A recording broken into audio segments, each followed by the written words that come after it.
Hello everyone, welcome to my channel. আজকে আমরা English class নিয়ে আসছি। আমরা ইংলিশ সেন্টেন্সে একটা সেন্টেন্স আমরা লিখছি। সেন্টেন্সে কিভাবে একটা সেন্টেন্স গঠিত হয় এবং সেন্টেন্সের মধ্যে নাউন, ভার্ব, অ্যাডভার্ব, অ্যাডজেক্টিভ কিভাবে থাকে সেটা আমরা আজকে দেখব।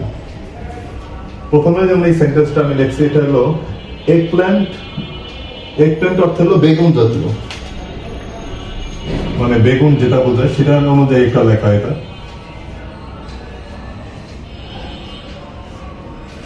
এখন এটাই বেগুনটা কিভাবে লেখা, যেমন বেগুনটা কি জাতীয় বা কিভাবে, সেরকম একটা সেন্টেন্স। সেই সেন্টেন্সটা হলো এগপ্ল্যান্ট ইজ বোটানিক্যালি এ ফ্রুট, তারপরে ব্র্যাকেটে আছে specifically A berry because it grows from a flower and contain seeds, but it is used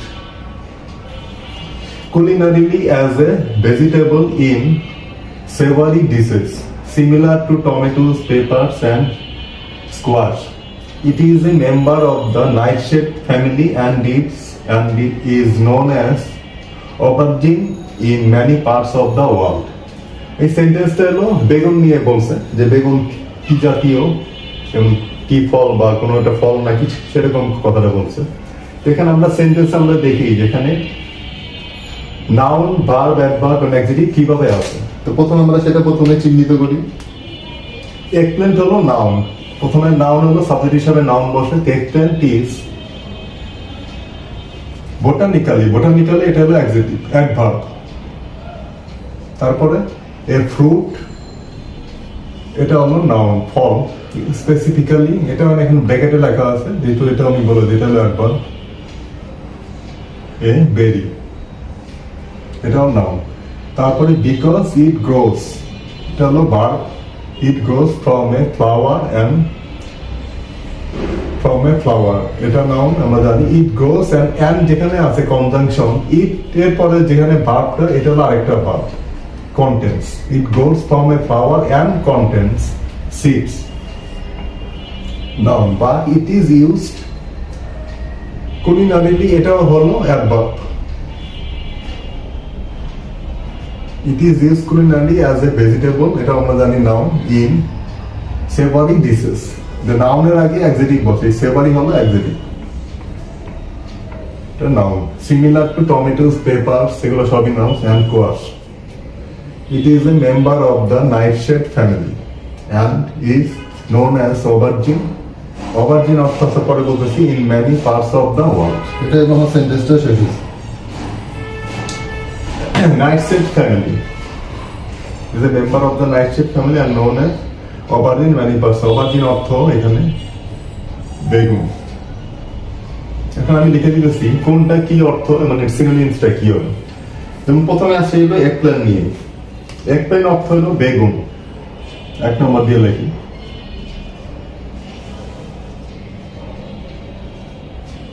এটা অর্থ হলো বেগুন। সিনোনিম যদি আমি লিখি, এগপ্ল্যান্টের সিনোনিমস এখানে আছে অবার্জিন। আরেকটা আছে হলো ব্রিঞ্জল।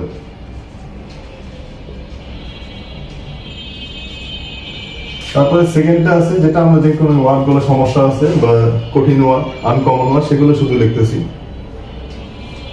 তারপর কন্টেন্ট যদি লিখে রাখি, যে কন্টেন্ট এটা অর্থ হলো ধারণ করা, এটা আমরা জানি নাউন।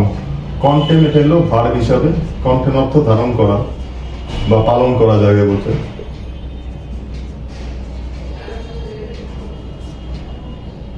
এটা হলো সিনোনিম হলো ক্যারি।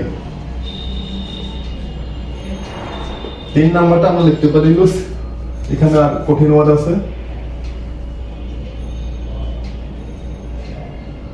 কুলিনারিলি।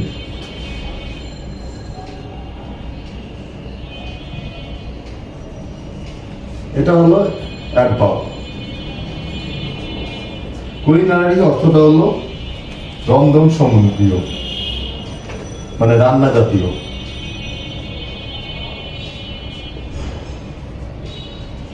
রন্ধন সম্পর্কীয়।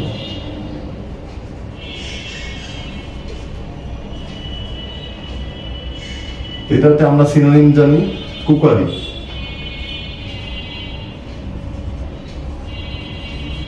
এটা হলো সিনোনিম কুকারি। তারপর একটা কি আছে এখানে, আর কি কি ওয়ার্ড, ভেজিটেবল তো দরকার নেই, সেভরি। সেভরি আমি লিখি এখানে, সেভরি অর্থটা হলো, সেভরি হলো অ্যাডজেক্টিভ, সেভরি হলো অ্যাডজেক্টিভ, মানে এটার অর্থ হলো সুস্বাদু।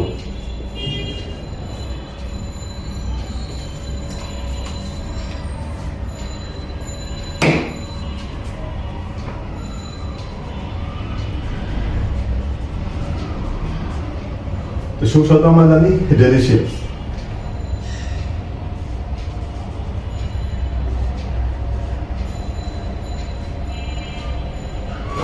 Savory dishes similar to tomatoes, peppers and squash. Tomatoes, peppers আর নিলে মরিচ, পেপারস বা চিলি, সেটাও লিখে দিই আমি।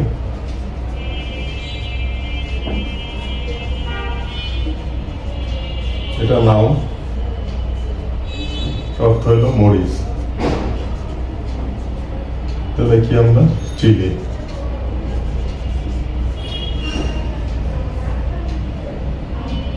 তারপর এখানে আছে হলো কোয়াশ। স্কোয়াশ হলো লাউ জাতীয়, যেসবকে বোঝা লাউ জাতীয় যে আমরা সবজি, সেটাকে বলে স্কোয়াশ।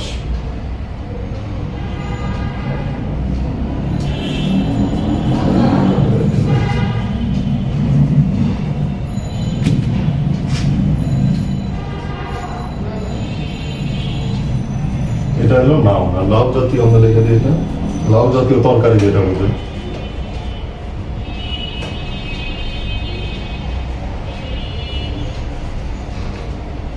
লাউ জাতীয় তরকারি।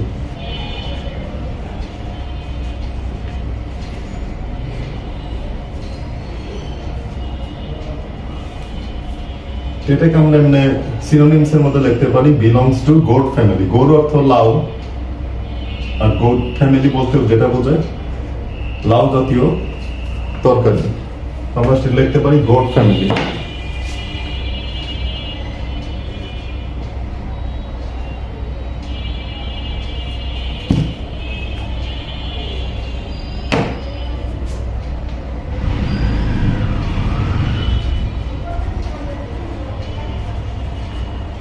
লাউ জাতীয় তরকারি।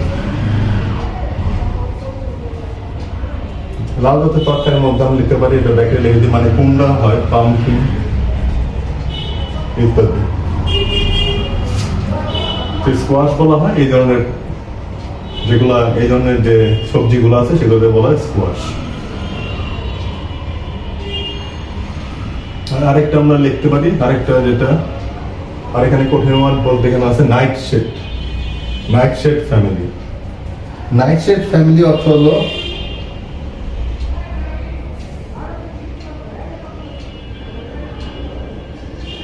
এই ধরনের নাইট শেড ফ্যামিলিকে বলা হলো যে লতা জাতীয় যে আমাদের যে সবজিগুলো, সেগুলোকে বলা হয় মানে একটা নাইট শেড ফ্যামিলি। তো নাইট শেড আমরা এরকম লতা জাতীয় যেরকম, সেগুলোকে বলা নাইট শেড। লতা জাতীয় এখানে আমি 7 নম্বর লিখে দিই, নাইট শেড।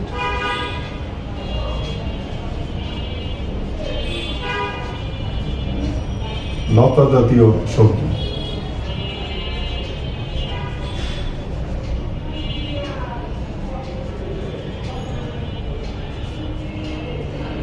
এটার সিনোনিমস হবে সোলানিসি।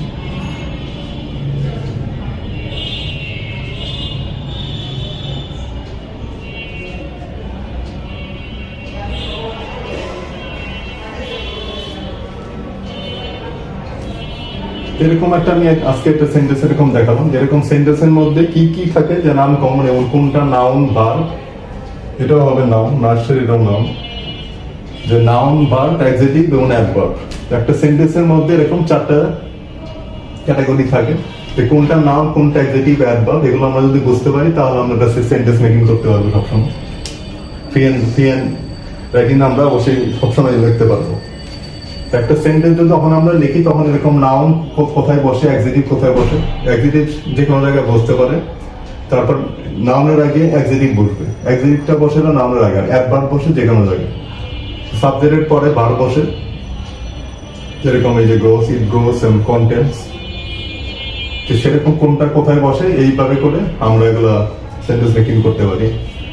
আরেকটা জিনিস আছে যেটা হলো প্যাসিভের ক্ষেত্রে বসে, যে প্যাসিভ ভয়েস একদিন দেখাচ্ছিলাম, যে প্যাসিভ ভয়েসের ক্ষেত্রে যেরকম ইট ইজ ইউজড অ্যাজ ভেজিটেবল, যেটা ভেজিটেবল হিসেবে ব্যবহৃত হয়। তারপর আবার আছে যে ইজ নোন অ্যাজ অভারজিন, মানে এটা বেগুন বলে যেভাবে বলে known as, it is used as, সেগুলো হলো প্যাসিভ ভয়েস হিসেবে ব্যবহৃত হয়েছে। যে সেন্টেন্সটা যখন এই প্যাসিভে বসে তখন আমরা এইভাবে লিখি যে ভার্বের পরে ভার্বের অক্সিলারি ভার্বের পরে ভার্বের পাস্ট পার্টিসিপল, যেমন ইট is used, it is known বা ইজ নোন অ্যাজ, তখন এলেই এইভাবে করে প্যাসিভের ক্ষেত্রে আমরা ভার্বগুলো ইউজ করি। আর প্রতিটার ক্ষেত্রে আমরা একটা সেন্টেন্সে আমরা প্রতিটা সিনোনিমসও এরকম করে জানতে হবে, যেটা সিনোনিমস কি হতে পারে। যেমন এগপ্ল্যান্ট অর্থ বেগুন, এর সিনোনিমস অভারজিন এবং ব্রিঞ্জাল। কন্টেন্টস ধারণ করা বা পালন করা, সেটা হবে ক্যারি। তারপরে কুলিনারি হলো অ্যাডভার্ব, রন্ধন সম্বন্ধে এটা হবে কুকারি। তারপর সেভারি অর্থ সুস্বাদু, ডেলিশাস। পেপারস মরিচ, এটা চিলি। আর স্কোয়াশ হলো লাউ জাতীয় তরকারি, তাই গোট ফ্যামিলি। লাউ জাতীয় তরকারি মানে গোট ফ্যামিলি বা ক্যাম্পিনের ক্ষেত্রেও বসে। কুমড়া। আর নাইটশেড লতা জাতীয় সবজি, এটা হলো সলিনেস। এইভাবে করে আমরা প্রতিটা একটা সেন্টেন্সে কোনটা কোথায় বসে, নাউন, ভার্ব, অ্যাডজেক্টিভ এবং অ্যাডভার্ব, এবং কোনটা নাউন কোনটা অ্যাডভার্ব সেটা আমাদের দেখে বুঝতে হবে। যে অ্যাডজেক্টিভের পরে এলওয়াই যোগ করলে সেটা হবে অ্যাডভার্ব। আর কোনটা নাউন, এগুলো আমাদের নাও হয়তো সবসময় এটা বোঝা যাবে না, সেটা আমাদের পরে এভাবে করে বুঝতে হবে। তারপরে অ্যাডজেক্টিভ, সেরকম অ্যাডজেক্টিভ যে নাউনের আগে হলো অ্যাডজেক্টিভ বলবে। আচ্ছা, এটা একটা বলে গেছে, এটা হবে অ্যাডভার্ব না, এটা হবে অ্যাডজেক্টিভ। নাউনের আগে অ্যাডজেক্টিভ।